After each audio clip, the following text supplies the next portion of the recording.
أعوذ بالله من الشيطان الرجيم. بسم الله الرحمن الرحيم.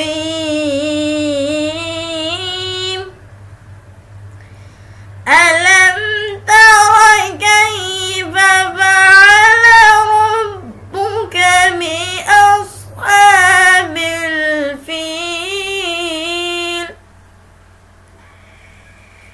ألم يجعل كيدهم في تضليل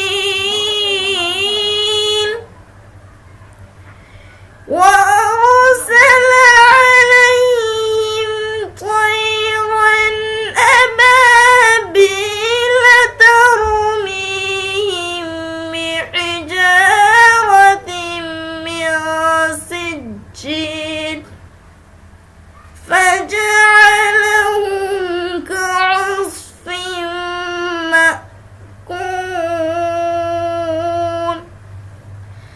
بسم الله الرحمن الرحيم. ألم تر كيف فعل ربك بأصحاب الفيل؟